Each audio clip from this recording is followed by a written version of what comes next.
नमस्कार दोस्तों, welcome back to money matters. बात करेंगे आज कैंपस एक्टिव वेयर के ऊपर। क्वेश्चन सबसे ज्यादा इसके ऊपर पूछे गए हैं, कई दिनों से इसके ऊपर लगातार क्वेश्चंस थे।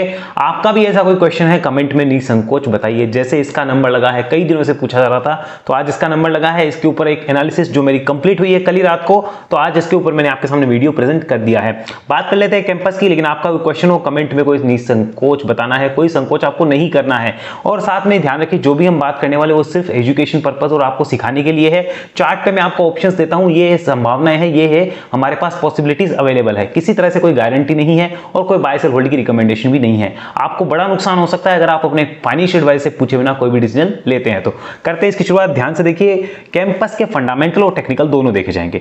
ये देखिए, इसका एक हाई लगभग 640 के आसपास बनने के बाद स्टॉक करेक्ट होता है और 300 रुपए का बॉटम बना के 53% स्टॉक ने एग्जैक्ट करेक्शन ले लिया है अपने हाई से, जो कि एक बहुत बड़ा करेक्शन माना जाएगा। इसका हाई लगा था 639 का, जो आपको यहां पे दिख रहा होगा, और वहां से लेके स्टॉक लगभग 299 तक करेक्ट हो गया। दैट मींस 53% स्टॉक में एक बड़ा करेक्शन आ गया। आईपीओ आया था, लिस्टिंग हुई, अच्छी लिस्टिंग हुई, उसके बाद में ऊपर गया है, जबरदस्त तेजी बनी, स्टॉक लगभग डबल हुआ था। और ये आईपीओ कंप्लीटली ओएफएस था, यानी ऑफर फॉर सेल था, यानी जो एग्जिस्टिंग इन्वेस्टर्स थे उन्होंने अपनी होल्डिंग्स जो है वो बेची थी पब्लिक को। अब यहां पर आज की डेट में क्या हो सकता है उसकी संभावना हमें तलाशनी है। क्या कंपनी के फंडामेंटल्स ही बेकार है, क्या इतना टूटते जा रहा है, क्या 100 रुपए 200 रुपए आ जाएगा या 600 रुपए चला जाएगा? बात इसकी करनी है, करते हैं। तो उसके लिए सबसे पहले फंडामेंटल्स को समझिए। अगर मैं फंडामेंटल्स आपके सामने दिखाऊं तो आपको पता चलेगा मार्केट के कंपनी की लगभग 9000 से 10000 करोड़ के बीच चलती है अभी। स्टॉक का पी 84 का है, जो एक्सपेंसिव कहा जाएगा।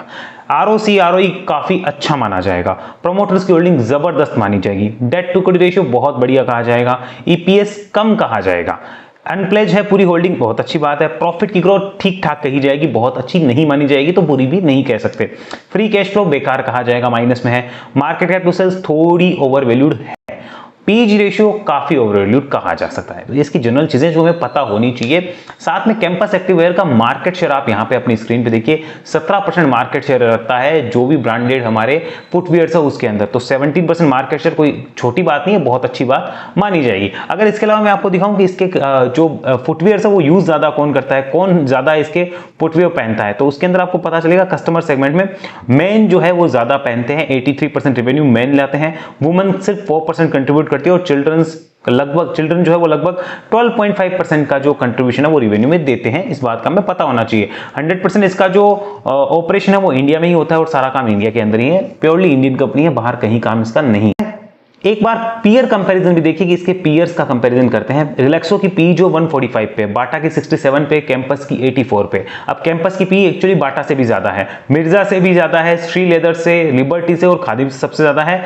यानी रिलैक्सो के बाद नंबर 2 पे कैंपस की पी आ रही है। लेकिन खाली पी एक जजमेंट नहीं होता, बट हमारे जानकारी में होना चाहिए कि बाटा से भी ज्यादा पी इसकी भी चल रही है, ये हमारे ध्यान में होना चाहिए। तो ये तभी से ही हो सकता है जब जो है रिजल्ट अच्छे आ जाए। आइए क्वार्टर रिजल्ट्स को हम देखते हैं। क्वार्टर रिजल्ट को देखेंगे तो मार्च 2021 का डाटा हमारे पास में 309 करोड़ की सेल्स थी, 9 करोड़ का लॉस था, मार्जिन 13% थे, लेकिन फिर भी 9 करोड़ का लॉस कंपनी ने पोस्ट किया था। अभी की सिचुएशन क्या है?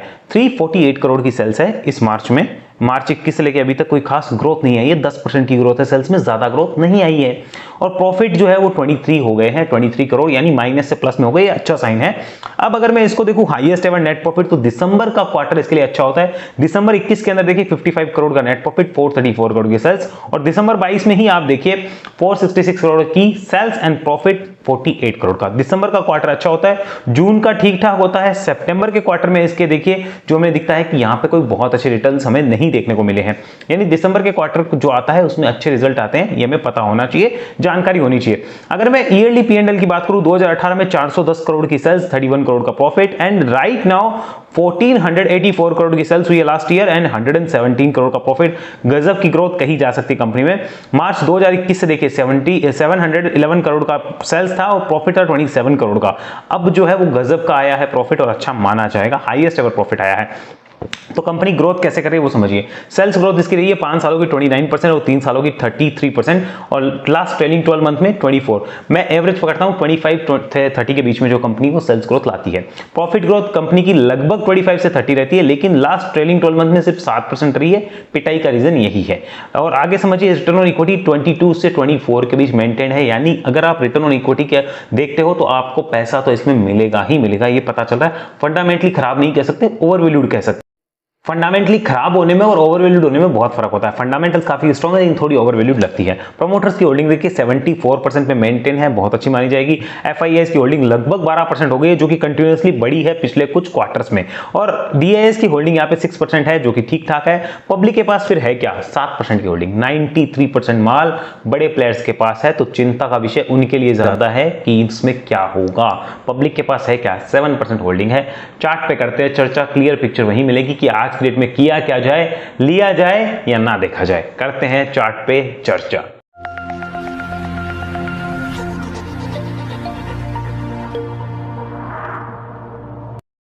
तो जैसा हमने बात करी कि स्टॉक जो है यहां पर 53% अपने हाई से टूटा हुआ है। राइट नाउ एक मेजर सपोर्ट जो है ये है 290 से लेके 300 की रेंज। इस रेंज के अंदर स्टॉक ने टच किया, वापस अभी 340 तक एक बाउंस लिया एंड राइट नाउ 322 पे ट्रेड कर रहा है। करंटली मार्केट अभी चल रहा है, शाम तक आपको ये वीडियो मिल जाएगा। अब इस स्टॉक का ट्रेंड तो क्लियरली नेगेटिव है, ये तो हमें दिख रहा है वीकली चार्ट पे, और ये ट्रेंड बुलिश होने के संकेत तभी है जब स्टॉक जो है 360 के ऊपर या निकलने की कोशिश करता है, तभी होगा। अभी फिलहाल तो नहीं दिख रहा है। अब मंथली चार्ट पे एक बार समझिए, मंथली चार्ट पे क्या हो रहा है। मंथली चार्ट में मैं एक ही चीज आपको दिखाना चाहता हूं, ध्यान से देखिए कि प्रीवियस मंथ के हाई के ऊपर स्टॉक क्लोज नहीं कर पा रहा है। देखिए प्रीवियस मंथ का हाई ये था, यहां इसके ऊपर क्लोज नहीं कर पाया, डाउन ट्रेंड शुरू हुआ, इसके ऊपर क्लोज नहीं, इसके ऊपर भी नहीं, ऊपर क्लोज नहीं आया, इसके ऊपर मंथली क्लोज करवाओ, आ ही नहीं रही। अब इस कैंडल को तो वैसे भी काउंट नहीं कर सकते क्योंकि बहुत छोटी कैंडल है, तो एक काउंट नहीं होती है। फिर भी इसके ऊपर मंथली क्लोज आना एक शायद थोड़ा सा पॉजिटिव इंडिकेशन हो, बट मुझे इतना कॉन्फिडेंस नहीं देगा जितना कि इस रेड कैंडल के हाई के ऊपर क्लोज आना कॉन्फिडेंस देगा। तो ये भी बहुत दूर है। तो राइट नाउ किया क्या जाए, और जिस टाइप से सिचुएशन रही है रिसेंट में मार्केट में, अगर आपने देखा हो कि IPO आते हैं, स्टॉक लिस्ट होते हैं, लिस्ट होने के बाद ऊपर जाते हैं, फिर नीचे आते हैं, और यहां पर ऐसे ऐसे करके एक बार नीचे जाके फिर वो रिकवरी करके ऐसे ऊपर जा रहे हैं। तो ये ट्रेंड रहा है रिसेंट IPOs का। मैं ये नहीं कह रहा हूं कि इसका ऐसे ही होगा, संभावना बता रहा हूं कि ये रिसेंट IPOs का ट्रेंड यही रहा है। इसी टाइप से गिरते हैं, लिस्टिंग प्राइस के बिलो आते हैं, 20-30% बिलो आते हैं, फिर ऊपर जाते हैं और फिर लाइफ टाइम हाइज को काटते हैं। नेक्स्ट 2 इयर्स में ये पिछला ट्रेंड रहा है। अभी का क्या होगा इसके अंदर वो बात कर लेते हैं, लेकिन ये पता है मंथली पे भी ट्रेंड नेगेटिव है और डेली पे, वीकली पे भी नेगेटिव है। डेली को और चेक करते हैं, आइए have a look at daily chart. यहां पर एडजस्ट किया डेली चार्ट को, ये देखिए क्लियरली आपको दिख रहा होगा जिस टाइप से स्टॉक यहां पर नीचे आ रहा है। चलिए मैं इसको यहां पे मार्क करता हूं, हैव अ लुक, ये देखिए किस टाइप से नीचे आ रहा है। कहीं से भी कोई इंडिकेशन के साइन नहीं है जो एक अच्छे बुलिश टाइप के फॉर्मेशन हमें क्रिएट करते हुए दिखे, ऐसा कुछ भी हमें फिलहाल नजर नहीं आ रहा है। तो इसमें अभी किया क्या जाए, और ये भी देखिए साथ में 200 डेमा की लाइन है क्योंकि रिसेंट लिस्टेड है, तो 200 डेमा अभी बना है, वो भी 370-80 के आसपास आ रही है, और मैं आपको 360 का लेवल दे रहा हूं। मैं 360 का लेवल क्यों दे रहा हूं वो आप समझ लीजिए। देखिए ध्यान से कि यहां पर ये लेवल बड़ा सपोर्ट बना हुआ था, इसको नहीं काट रहा था, और यहां पर एक रेजिस्टेंस बना, यहीं पे ये लेवल पीछे भी एक बड़ा सपोर्ट के तौर से एक्ट किया, और उसके बाद में स्टॉक ने इसको संभाला था।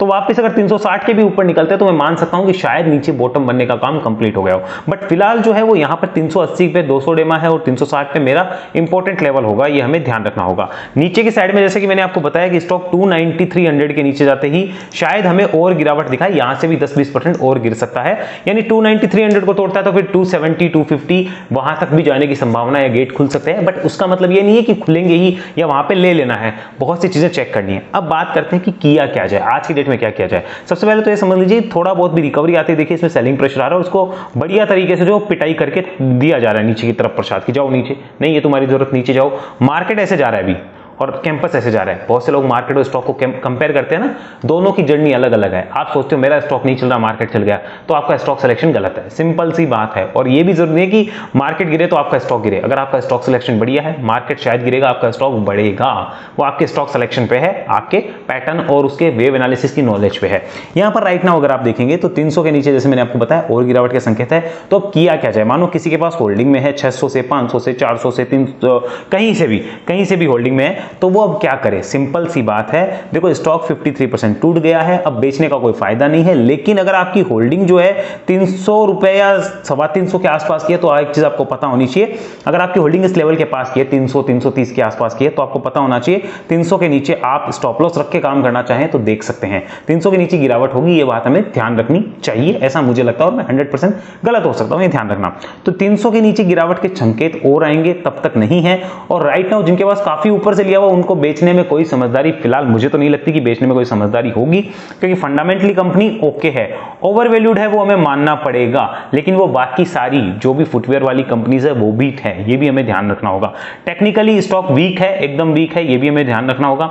तो बेटर है कि उसमें एक बार कुछ ना किया जाए, जो रखा हुआ है वो रखा रखे। हाँ, नीचे में अगर 300 के नीचे कुछ एक्यूमुलेट करना हो कि धीरे धीरे थोड़ा थोड़ा एक्यूमुलेट किया, तो उसके लिए सोचा जा सकता है, उसमें मुझे नहीं लगता कोई समस्या इस कंपनी में फ्यूचर में आएगी। एक्यूमुलेशन वालों को कोई समस्या नहीं आएगी, अगर ऊपर से ले रखा है तो नीचे एक्यूमुलेट करने की सोचिएगा 300 के नीचे, तब तक एक बार वेट करना चाहिए, आई थिंक मुझे ऐसा लगता है, और ये चार्ट मुझे अभी फिलहाल वैसे ही संकेत दे रहा है। दूसरा क्वेश्चन होगा, अब इसको मैं वीकली चार्ट कन्वर्ट करता हूं, चलिए डेली रखते हैं। दूसरा क्वेश्चन होगा कि यहां पे फ्रेश बाय कर लिया जाएगा 300 का, अगर इतना ही बड़ा सपोर्ट है तो क्यों ना 300 का स्टॉप लॉस रख के काम किया जाए, किया जा सकता है, कोई दिक्कत नहीं है। 300 के नीचे बुल्स वीक हो जाएंगे, अभी बुल्स थोड़े बहुत एक्टिव है लेकिन सुपर एक्टिव नहीं है, वो 360 के ऊपर ही होंगे। तो अब अगर आप पैसा इस तरीके से लगा रहे हो कि नहीं मैं लगाने को तैयार हूं, सुपर एक्टिव तो नहीं है बुल्स, लेकिन एक रिस्क लेते हैं 300 के स्टॉप लॉस के साथ में, या 300 को हमारा इंपॉर्टेंट सपोर्ट मान के, तब तो आप अपने हिसाब से कंसिडर करिए। बाकी मैं अगर यहां पे हूं तो मैं एक बार वेट करना चाहूंगा, मैं फ्रेश इन्वेस्टमेंट या फ्रेश ट्रेडिंग के लिए एक बार नहीं देखना चाहूंगा, थोड़ा सा मैं वेट करना चाहूंगा, थोड़ी चीजें एडजस्ट हो जाए उसके बाद लगा लेंगे, कोई दिक्कत नहीं है,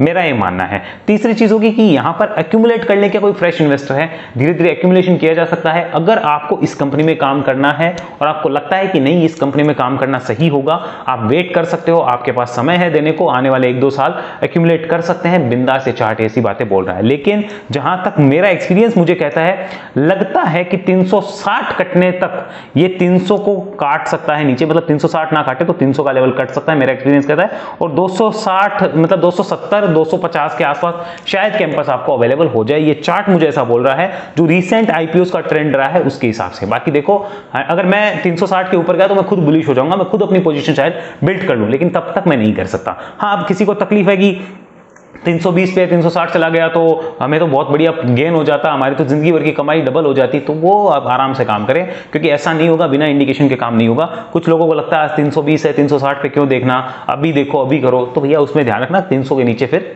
तबाही भी है, ये भी ध्यान रखना। और किसी ने ऊपर भी यहां सोचा होगा कि चलो अभी ले लेता हूं, अभी ले लेता हूं, अभी ले लेता हूं, बहुत बड़ा कोई रन आने वाला है, आ गया वो रन, नीचे की साइड आया था, वो अलग बात है। तो ये आपको ध्यान रखना होगा और समझना होगा इन चीजों को, कि अभी फिलहाल फ्रेश वालों के लिए भी कुछ ऐसा नहीं है कि बहुत माउथ वाटरिंग वैल्यूएशन की बस फूट जाओ भी और टेक्निकल इतने पॉजिटिव है कि ले लो बस, अभी वैसा भी नहीं है। और ऐसा भी नहीं है कि यहाँ पे भी बेचने में कोई समझदारी अगर बहुत ऊपर से ले रखा है तो। हाँ, एक्यूमुलेशन वालों के लिए गेट खुल चुके हैं कि वो कर सकते हैं। मैं पर्सनली क्या करता वो भी मैंने आपके साथ शेयर किया, मैं 360 के ऊपर मैं इसको देखूंगा ट्रेड के लिए, और इन्वेस्ट के लिए नीचे अगर मिलता है तो then I will definitely go for it with accumulation mode, not in one time buy mode, ये आप ध्यान रखिए। आई होप आपको सब कुछ क्लियर होगा। अगर समझ आया वीडियो को लाइक करिए, चैनल को सब्सक्राइब करिए, दोस्तों के साथ शेयर करिए, और ये सारी एनालिसिस सीखने के लिए, इन वेव्स को समझने के लिए वेव एनालिसिस में आइए, डिस्क्रिप्शन में डिटेल है। 2 महीने 1-to-1 मेरे साथ सीखिए पर्सनली, एक बंदे की एक टाइम पे सिर्फ एक इंसान के साथ क्लास होगी, और पर्सनली क्लास होगी 1-to-1, और उसके बाद लाइफ टाइम ट्रेनिंग्स ग्रुप का पार्ट रहिए, जहां पर आप मेरा सपोर्ट ले सकते हैं और अपने जो भी चार्ट्स होते हैं उनके ऊपर हम अपनी नॉलेज को एक्सपेंड कर सकते हैं, बढ़ा सकते हैं, और कुछ ना कुछ नया नया सीखते रहते हैं हम अपने ट्रेनिंग्स डिस्कशन ग्रुप में। साथ में अगर आप हमारे प्रीमियम चार्ट लर्निंग ग्रुप से जुड़ना चाहते हैं, जहां मैं चार्ट पोस्ट करता हूं अच्छे जो स्टॉक मुझे अच्छे लग रहे हैं, ब्रेकआउट की कगार पे हैं, तो उसके लिए आपको ज़ेरोधा, एंजल ऑफ स्टॉक्स या एलाइस ब्लू, चारों में से किसी में एक में अकाउंट खुलाना है। डिस्क्रिप्शन में आपको लिंक मिल जाएगा और आपको हमारे व्हाट्सएप ग्रुप की मेंबरशिप मिल जाएगी। इस नंबर पे दे दीजिए अपनी account detail, name, number, email, या फिर लिख दीजिए I want to open account, आपको हमारी तरफ से कॉल या मैसेज आ जाएगा। मिलेंगे अगले वीडियो में, तब तक के लिए आपका बहुत बहुत धन्यवाद। एंड वेब एनालिसिस या इंक्वायरी के लिए भी इसी नंबर पे कॉल कर सकते हैं।